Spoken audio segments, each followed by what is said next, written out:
ਅੱਛਾ, ਇਹਦੇ ਵਾਸਤੇ ਜ਼ਮੀਨ ਕਿਹੜੀ ਚਾਹੀਦੀ ਹੈ? ਜ਼ਮੀਨ ਕਿਹੋ ਜਿਹੀ ਹੋਣੀ ਚਾਹੀਦੀ? ਹਰ ਜ਼ਮੀਨ 'ਚ ਲੱਗ ਜਾਂਦਾ ਹੈ। ਸਾਡੇ ਸਖਤ ਜ਼ਮੀਨ 'ਚ ਵੀ ਲੱਗਿਆ, ਨਰਮ 'ਚ ਵੀ ਲੱਗਿਆ, ਦੋਨਾਂ 'ਚ ਹੋ ਜਾਂਦਾ ਔਰ ਬਿਹਤਰੀਨ ਹੋ ਜਾਂਦਾ।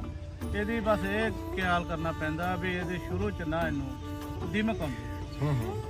ਉਹ ਦੀਮਕ ਨੂੰ ਬਚਾਉਣ ਵਾਸਤੇ ਕਲੋਰੋਪੈਰੀਫਾਸ ਕਰ ਲਓ, ਦਾਣੇਦਾਰ ਜ਼ਹਿਰ ਇਸਤੇਮਾਲ ਕਰ ਲਓ, ਕੁਛ ਕਰ ਲਓ। ਇਹਨੂੰ ਨਾ ਪਹਿਲੇ ਸਾਲ ਲਾਜ਼ਮੀ ਆਉਂਦੀ ਹੈ, ਉਹਨੂੰ ਪਹਿਲੇ ਸਾਲ ਬਚਾ ਲੋਗੇ, ਫਿਰ ਇਸ ਪੌਦੇ ਨੂੰ ਕੁਝ ਨਹੀਂ ਹੁੰਦਾ। ਅੱਛਾ, ਯਾਨੀ ਜਿਹੜੀ ਇਹਦੀ ਪਨੀਰੀ ਹੈ, ਇਹ ਅੱਛੀ ਪਨੀਰੀ ਮਿਲਦੀ ਕਿੱਥੋਂ ਆ?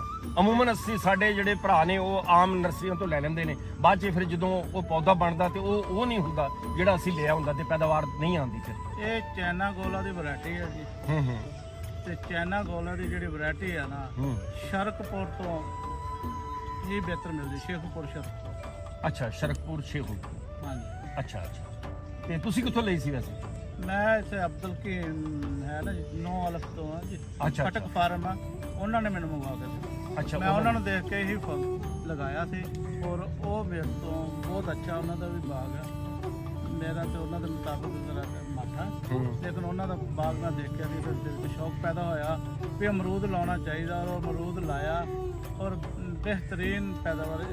ਪਿਛਲੇ ਸਾਲ ਅਸੀਂ 6 ਲੱਖ ਵੀ ਏਕੜ ਸਾਨੂੰ ਆਮਦਨ ਆਈ ਹੈ ਔਰ ਬਿਹਤਰੀਨ ਆਮਦਨ।